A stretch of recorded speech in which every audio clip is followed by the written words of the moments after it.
Thanks so much. And I'd just like to thank you all for coming here on this beautiful afternoon. I know that winter is fast approaching and the weather's great today, so I really thank you for spending this afternoon here with me and here to listen to my talk.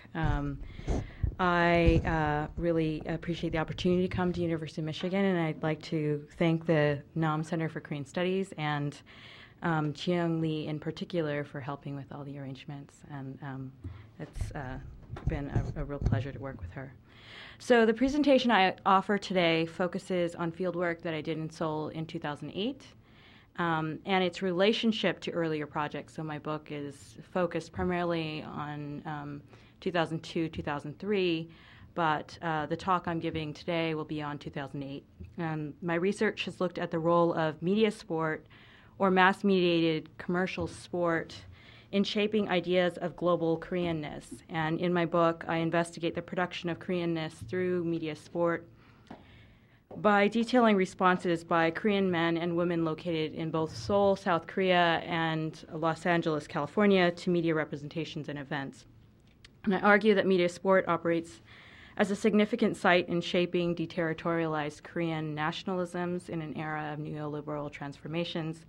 And I also demonstrate how media sport works to forge a sense of global Koreanness within and between both Seoul and Los Angeles. And in my next project, I'll continue my work on sport by looking at how ideas of Koreanness are shaped in relationship to golf. And I'm interested in how built landscapes of golf courses become sites for the articulation of a national self. And I'm going to investigate connectivities between development policies, environmentalists, golf courses, golfers, and mass media representations. I'm interested in how the participation of South Koreans and Korean Americans in golf offers insight into how race operates and is produced within a particularly globalized context.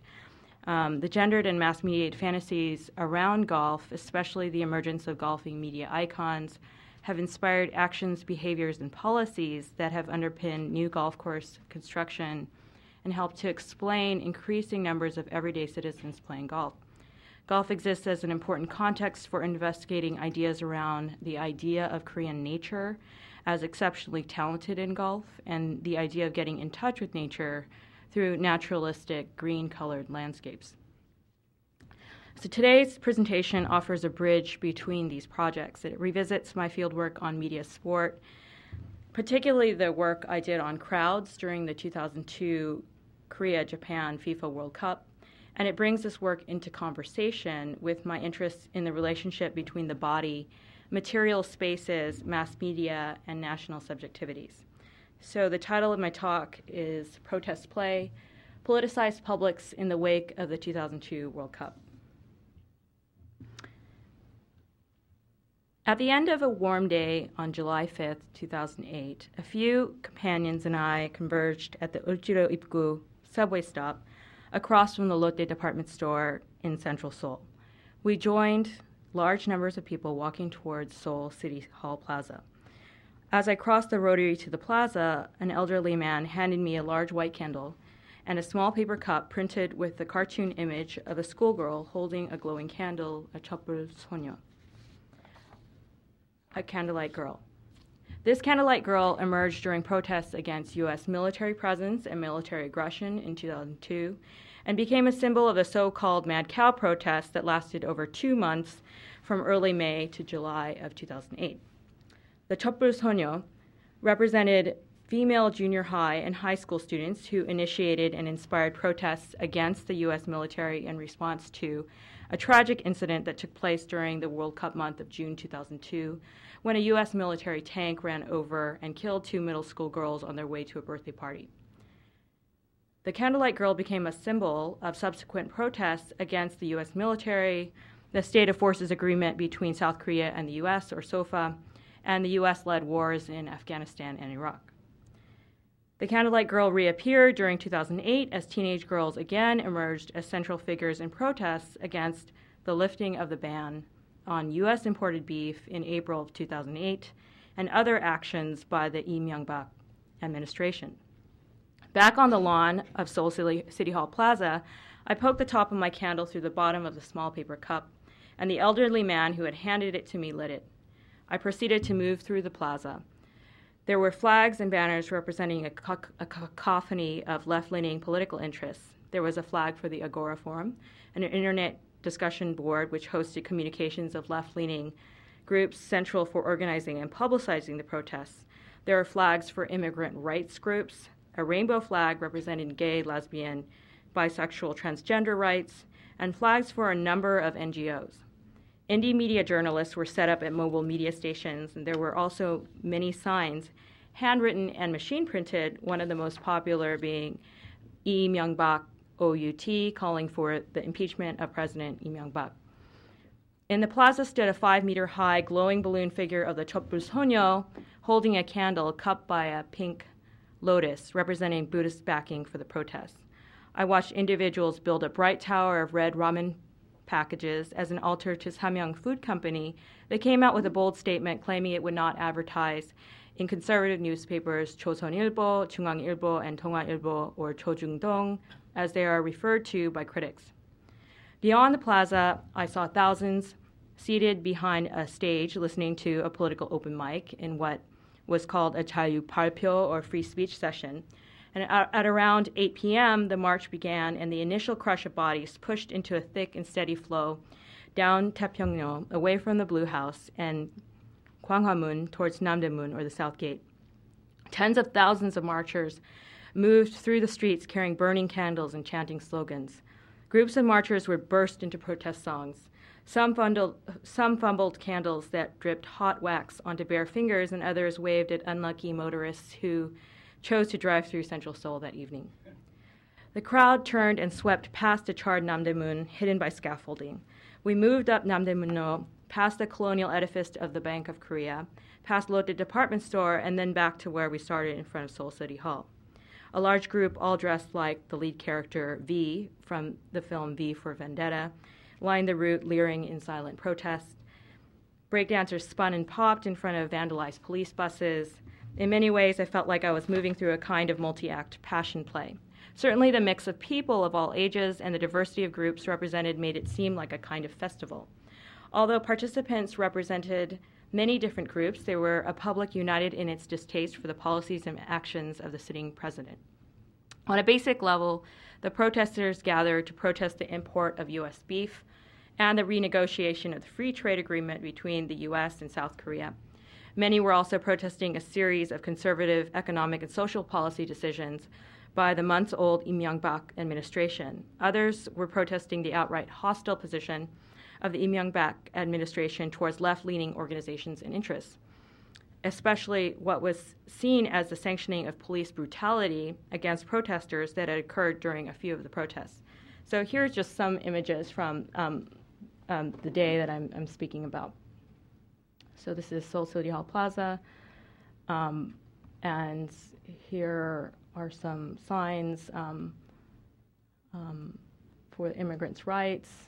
Here is what was on one of the versions of the cups, the paper cups, which is Mad Cow, Mad Education, No to Mad Cow, No to a Mad Education. And it's not a very good photo, but you have a sense of what the streets look like with the picture, with the candles. You have the group and the protest theater all dressed like the character V from Vendetta. You have breakdancers in front of vandalized police buses, and you have an altar to Samyang Ramen, a version of the Proprioception, and a counter-protest. And this, the sign says North Korea is a place that needs candlelight vigils.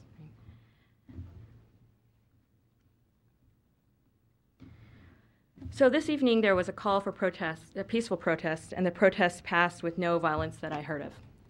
While a few protests up to this date were marked by violent encounters between protesters and riot police, the protests were, for the most part, characterized by what commentators have called a kind of party-like or festival atmosphere, including a striking mix of people of all ages. After talking to different individuals, including some who were part of the immigrant workers movement, a self-described independent internet journal, and one of the ramen sculptors, I left via the subway ready to come back the following evening. I went back to my room, eager to see how the protest was covered during that evening's television news.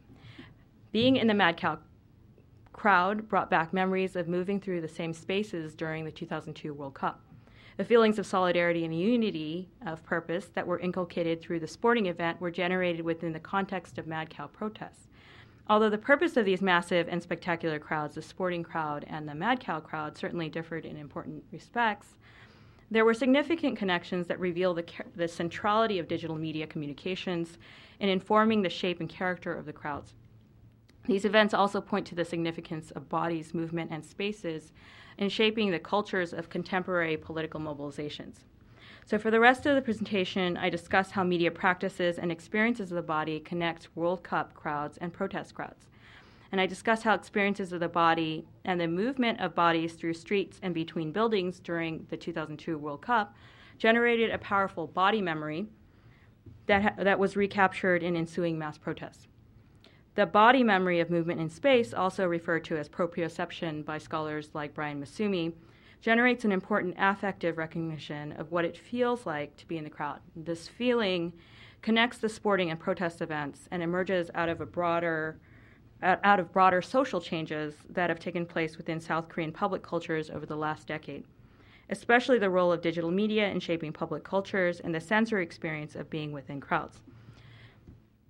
While South Korea has become recognized as the most wired nation on earth, it is a bodily participation and not a virtual one that I want to focus on in this talk.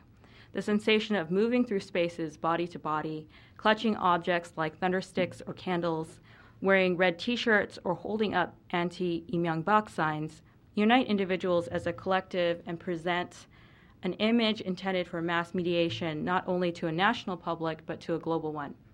The crowd functions as a mass-mediated object that is commodified and circulated.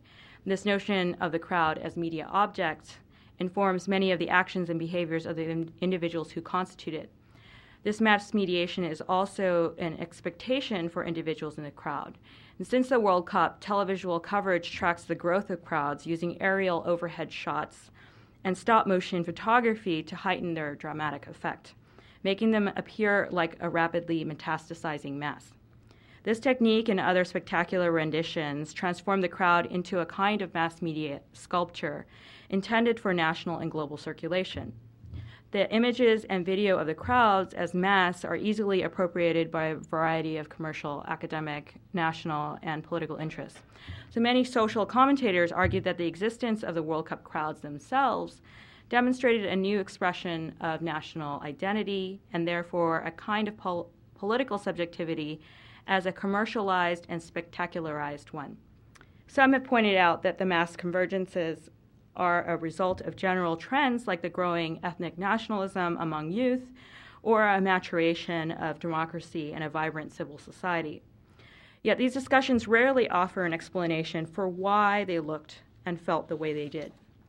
By detailing experiences in the crowd, I present ways of thinking about how the crowds of the World Cup connect to ensuing politicized convergences. First, I highlight the centrality of spectacular media representations to shaping these crowds. The crowds are rooted in digital media culture and commercial fandom. The strategies of convergence through digital media, including texting and the web, are extremely effective in bringing together large numbers of bodies. And this use of personalized media connects individualized media usage with the collective experience of moving as a mass. The bodies work as material for the creation of a stunning portrait of human energy. And this section of my talk situates mass convergences in contemporary contexts of digitally savvy and globally self-aware publics. In the next section, I draw connections between the sporting event and the political event through the experiences of movement within the streetscapes and between buildings of Central Seoul. I'll highlight the affective connections that were made through body memories of movement. I also want to point out how movement helps shape understandings of space itself. Here I discuss movement as connected to mass media, given that the crowds were simultaneously mass-mediated and reframed through media outlets. Finally, I discuss how a reading of the movement of the body speaks to the political potentiality of these crowds. I discuss how the crowd shaped a kind of ethical subject. I also discuss the crowd's ability to affect political change. If the crowd's function is to generate a sculptural mass that is mediated across the nation and the world, then is participation in the crowd the primary political obligation and the ultimate political achievement? This section will focus on the effectivity of protest events based on what might be seen as a kind of media sport-based model of political participation. So section 1, the crowd as media sculpture. So I'm just going to show 3 pictures here. Pictures of the crowd during the World Cup game, Korea versus Spain, quarterfinals, June 22, 2002. One of the Mad Cow protests on June 10th, 2008. And this is the one I'm talking about, July 5th, 2008. Another one of the Mad Cow protests. Is that Cheongno Avenue? Well, this is at Taepyeongno, which is, yeah.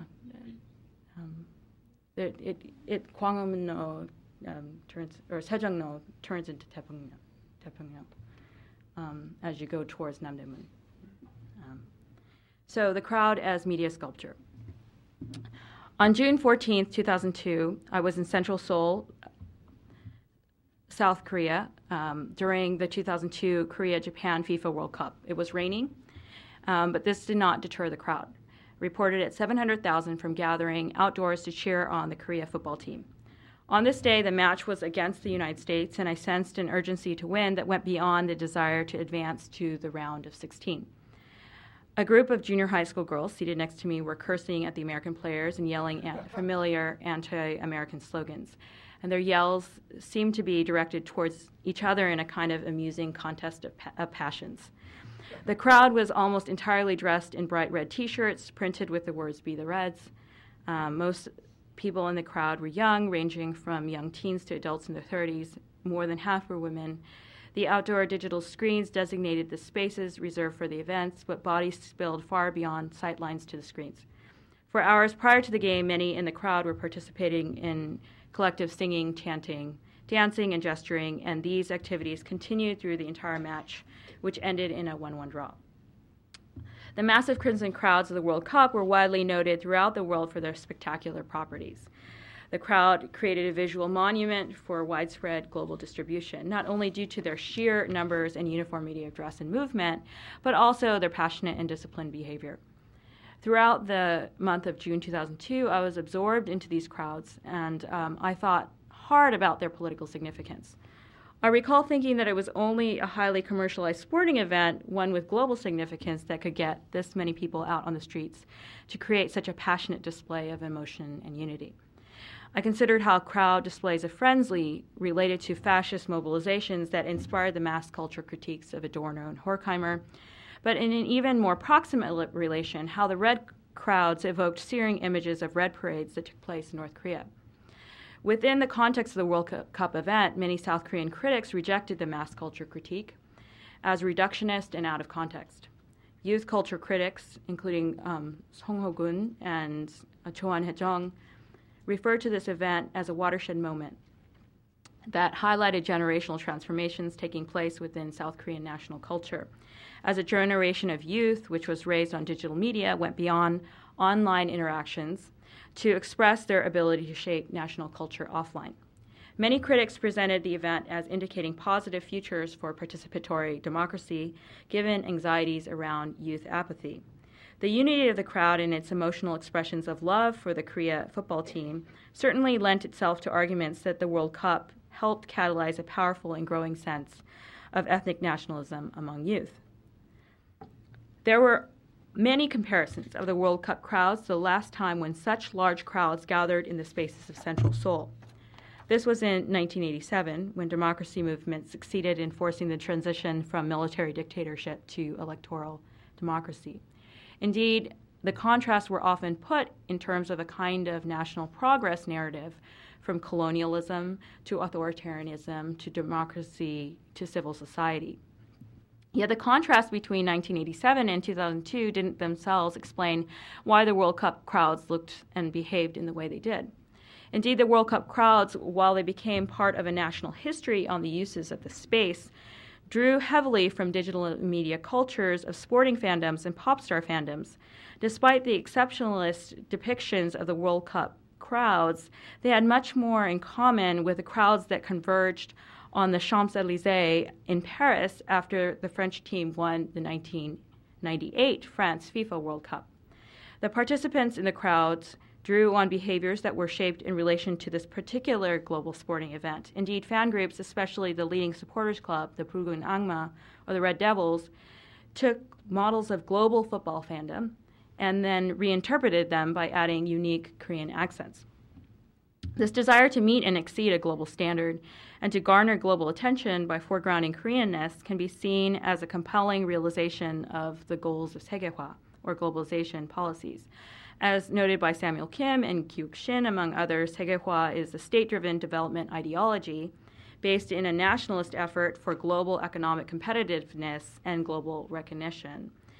While state-driven Segehwa policies are primarily concerned with neoliberal economic imperatives, the global transmission of cultural productions is understood as essential to upgrade the symbolic representation or presentation of Korea on a global stage. And this globalization ideology also acts as a kind of social ethos that encourages national subjects to express their globality by participating in particular kinds of work and consumer activities. Thus, by being out on the streets and being part of the crowd, people could understand themselves as participating in a kind of global project. Beyond the global sporting influences, World Cup crowds were shaped around feminized youth cultures of fandom in the form of pop star fandoms that emphasized a uniformity of dress, coordinated cheering, and synchronized movements. And this explains why a male-centered sport with a tradition of masculinist fandom garnered so much female interest and participation.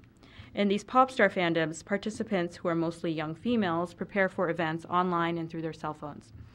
Once at the event, they are absorbed within the media narrative and participate in their own mass mediation through the use of personal digital communications devices and the knowledge of their constant mediation. During and after each World Cup mobilization, the incredible live footage of crowds, hundreds of thousands of tightly packed bodies dressed in red, moving together in unison, became the most significant news item. While the crowds were related to the successes of the national football team, once one was in the midst of the crowd, the actual play became less significant than how people were responding to plays and to each other. Reactions were based on what some saw and heard, but mostly on what others did. By being in the crowd, participants responded in a bodily way to this global media event and became part of its creation. This mass mediation of the crowd was essential in shaping ensuing mass protests. During the Mad Cow protests, candles illuminated through small cups became a central part of the crowd's visual construction. Thousands of glowing candles presented a shimmering mass shaped in relation to the street and the buildings around it. This image evoked a powerful affective response based in part on the electricity generated between bodies. The knowledge that the visual image represented so many bodies enabled it to elicit powerful emotional reactions. This spectacular display and its circulation throughout the nation and the world reflected a kind of visual accomplishment of the protests. Part 2, moving through streetscapes and buildings. In the previous section, I discussed the mass-mediated dimensions of fandom behaviors and characterized the crowd as a media object and as a media objective. And in this section, I want to think about how the movement of bodies through streetscapes and buildings offers an important connection between the crowds of the World Cup and the Mad Cow protests. Going beyond thinking of the crowd in simply visual terms, I considered the bodily requirements of participation in the crowd itself. I assert that the body memories that were inculcated through the World Cup became essential to shaping later protests. A major part of this argument relies on my own experiences of space during two periods of convergence. The specific location I reference is Seoul City Center around Seoul City Hall. This locale is imbricated with historical and political significance. Events that have taken place here connect to human experiences of political and social transformation in Korea. This space was the seat of royalty during the Joseon Dynasty, the center of colonial government, and is the current location of the United States Embassy and the site of Seoul city government offices. Since independence in 1945, it has been a central site for mass protests, especially democracy movements, and is also the main site for victory parades for national heroes, including sporting ones. And this history clearly informs understandings around the significance of crowds in this location. Yet what I find interesting in the context of the crowds of the World Cup and the Mad Cow protests is their very lack of historicity and the ability of participants to shape a new narrative that redefined ideas of collective convergence based on consumer and youth cultures. This redefinition might be best exemplified through the gendered figure of the Candlelight Girl that emerged in protests following the World Cup. The Candlelight Girl came to represent a politicization of youth, a casting off of patriarchal authority, and a female-oriented culture of crowd behavior. The icon of the Candlelight Girl, designed in a commercial cartoon style, demonstrated an effective digital media strategy that functioned to represent and symbolize the protests. Another reason for the lack of historicity was the use of personal communications devices to self-mediate one's experience for oneself and for the nation and the world as personal evidence of participation in the crowd. In tacking back and forth between images of the crowd and one's own personal media became kind of like a zoom effect of one's personal participation. A narrative of newness and historical distinctiveness was also inculcated through a kind of body politics that celebrated freedom of dress and movement as democratic ideals, while at the same time emphasizing very structured forms of dress and collective movement within delimited spaces. The concept of body memory of movement, or proprioception, helps us recognize how the experiences of the body within World Cup crowds might help us recognize Mad Cow crowds. Here I draw from the idea of proprioception set forth by Brian Masumi in his text, Parables for the Virtual, to think about how body memories of movement work to shape understandings of space. Proprioception refers to how the body is referenced in relation to its own movements. As an example, proprioception is how the body knows how to get from the bed to the refrigerator in the middle of the dark, because the body knows how it should feel. It remembers. So Masumi jokes that this body knowledge is intensified when one is really hungry. Another example of proprioception is how Kim Yeona, the figure skater, understands where she is while she is doing a triple flip. So she knows where she is due to understanding the position of her joints, her muscles, and her body parts in relation to each other. Rather than orienting to visual landmarks as a way of mapping, Masumi offers a way of thinking about orientation that references movement to its own variations. He argues, quote, landmarks rise up visibly from a non-visual sea of self-related movements, unquote. So instead of prioritizing the visual landscapes in understanding space, Masumi references, quote, the rhythm of movement through the space, its twistings and turnings, unquote, as a way to think about how the body experiences space. Indeed, anthropologists understand that this is the kind of knowledge that fieldwork can provide. Visual maps do not tell the entire story of experiences of space and might indeed imply understandings of space that were not in fact how people themselves experience these locations. This focus on movement through space helps me think about how the body memories inculcated during the World Cup help shape ideas about the potentiality of the body. Traveling to and from the event, chanting, cheering, and dancing together, squeezing between bodies to get food and to use the restroom, sitting down in tight quarters, jumping up and down, getting bumped, all of these movements were ways to understand space and what it meant to be part of such a massive crowd.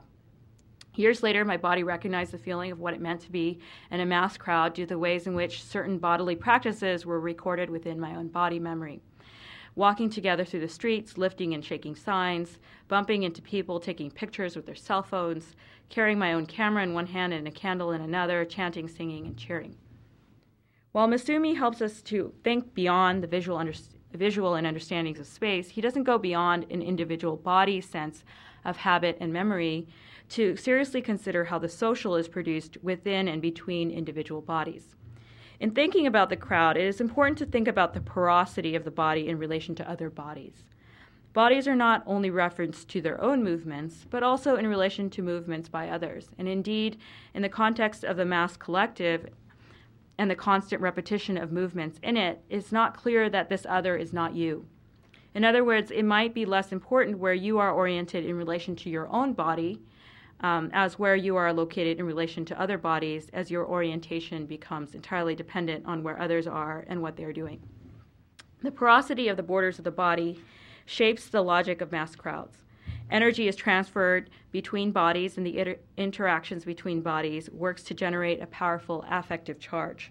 Thinking about the orientation of tens of thousands of bodies to each other creates a whole new way of understanding how visual landmarks worked in this instance, as poles between which an intensification of affect occurred. Crowds enabled participants to realize the actions and behaviors that were inculcated through digital communications as an online-offline dynamic. Yet the crowd experience itself was something that was distinctive and significant due to the bodily experiences of movement and the multisensory dimensions of being outside in spaces with so many others. So part 3, politics and possibilities. On the corporate high-rise buildings that lined the streets, massive digital screens projected the games, and most people did not have a clear sense of what was happening. I didn't see people pushing to get a better view or camping out for the best spots, and arguably all locations were equally good because the point of going out in crowds was to be part of the crowds. In response to the anticipated crowds, some roads were closed to oncoming traffic, yet the lack of a police presence and the absence of crowd control facilities, such as outhouses, pointed to minimal city government participation. There was an assumption that these crowds would be self-policing and participants in it would control and manage their bodily functions. Also, after the close of the event, young participants, mostly girls, cleaned up after themselves by squatting and using their hands to gather trash into neat piles. In the World Cup, crowd membership was characterized by a kind of ethical practice that emphasized a critical and personal understanding of what meaningful participation meant. Individuals, by mastering chants and songs, disciplining their bodies through long and uncomfortable cheering sessions, cleaning up after themselves, and keeping orderly in their celebrations during and after the event, demonstrated this ethical dimension through their bodily practices. Cheering practices were not just about engaging as a national or sporting collective, but also about shaping a kind of ethical status as fans and participants. This ethics of crowd participation informed protests that followed. Participants in Mad Cow crowds debated ethical practice in the Agora Forum discussion boards, especially in response to news media depictions of the crowds. These debates became even more heated around two conflagrations of violence during the vigils of May 31st and June 1st, and June 28th and 29th. The day I detailed at the outset of this talk, July 5th, was designated as a call for peaceful protest and human rights. Vandalized buses, which functioned as barricades to the Blue House, offered evidence of heated confrontation just days earlier. On this night, like most other nights, participants moved through the spaces with a level of calm and resolve, as the protest seemed to promote a kind of collective mindfulness. Within the Mad Cow crowds, hundreds of thousands of bodies moved together holding lit candles. The challenge of holding a lit fire and walking through streets at night requires focus, self-discipline, and an awareness of bodies all around, hair, skin, and clothes. While the experience of holding a candle offered a symbolic and physical way to unite with others, it also worked to inculcate a kind of ethical position. You cannot fight when you're committed to holding a lit candle, and you cannot defend yourself from attack. The experience of both the World Cup crowds and the Mad Cow protests was said to be transformative for those who participated in them. A visual representation of the crowds does not match the experience of being in the crowds themselves. The experience was new for most who experienced it, and as participants, it opened up ideas around the potentiality of the bodies to act and react in solidarity. The sheer experiences of being absorbed in the crowds and the sensation of energy between bodies enables one to recognize the power of collective human convergence. Given the potential of these events to produce particular kinds of ethical subjects through bodily practice, there are some claims to be made about their political effects. The protests that immediately followed the World Cup can be seen as inspiring a generation of youth to engage in electoral politics, bringing a liberal Roh Moo-hyun to power. The Mad Cow protests were said to get Lee Myung-bak's entire presidential cabinet to offer to resign and elicited 2 formal apologies from the president. And these are substantial effects that can be directly related to the protests. But there are clearly limits to the social changes that these protests affect, and these limits might have something to do with the commercial media model of the sports crowd. These limits might seem quite obvious, but I'm going to put them in sporting terms. So after showing up to games and cheering for your team, what are you left with after they win or lose? As teams, they don't require you to sustain any kind of loyalty for them, and it doesn't really make a difference to the team if you've changed as a result of your participation as a fan. The reason for going to games is to experience the feeling of being at the game and to intensify and enhance the collective bodily experience of winning or losing. Likewise, in politics, you may feel that you have made a difference by showing up to protests, and indeed, in a particular instance, there may be some change that results from that protest. But if your entire obligation is to merely show up, you've achieved the goal for that particular protest. If a main purpose of the protest is to gather together a mass to feel the collective potential of the mass and to get mediated in a spectacular and global way, then success is measured in headline news and stunning film. The Mad Cow crowds were humongous. They gathered within hours' notice, and they were mass-mediated. These convergences succeeded in creating mass action and generating powerful affects, but struggle to effectively demand and achieve substantial structural change. And the more protests that are organized in this fashion, the less effect they seem to have. And so, in conclusion, in discussing the crowd as a mass media object and participation in the crowd to the significance of the body, I hope that I have not diminished the significance of participating in the Mad Cow crowds. The reason for the event was not simply to generate a media spectacle or to get together with tens of thousands of people to party. And I take the voices of protesters seriously and in fact believe that they are responding to real concerns around public health and safety, democratic rights, human rights, and police brutality. There are indications that the current president's government has rolled back many of the hard-fought gains of advocates of reform. There's an intensification in the privatization of public industries, cronyism in the building of mass public works projects, the witch hunt against Roh Moo-hyun, the turning away from Kim Dae-jung's sunshine policy toward the north, and the blacklisting of academics who protested the Four Rivers Dam project. And all of these have created what some fear is a return to an authoritarian style of governance. Many participants engaged in protests with an intense sense of conviction dedicated to democratic change. Some were willing to sacrifice their lives for democratic ideals. In other words, I do not want in any way to belittle the protest because Lee Myung-bak and other conservatives have used that argument, that the protests are inspired by a childlike naivete or by a lack of coherent political agenda. And the administration has used that argument to argue that the claims of the people on the streets are illegitimate. Instead, I want to think about why they look and feel the way they do, and in this way, I'm trying to contribute to ways of thinking about how these groups might be more effective in articulating claims and enacting change. So how can so many people come together in a space, create such an amazing visual spectacle, and have so little effect? Then this is a question that motivates this work.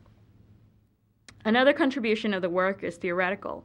So by discussing the historical specificity of movement through specific historically informed locations, I wanted to make an argument about the culturally specific apprehensions of even something like affect. And in anthropology and other humanities fields, affect has been the craze for quite a while. And so there's this whole debate around whether affect is pre-social.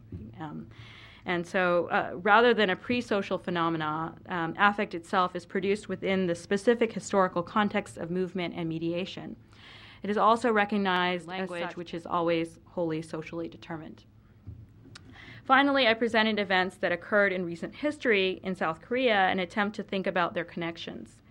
I've made an argument about the historically specific emergence and significance of these convergences, and I do not assume sports and protest events are related in a homologous fashion. I mean, they are not exactly the same, obviously. Yet there are specific connections that can be understood within a contemporary Korean context, a contemporary South Korean context. And these connections between sporting and political events speak to the power of bodies, changing understandings of bodies, and the significance of bodily experience to political participation. Thank you.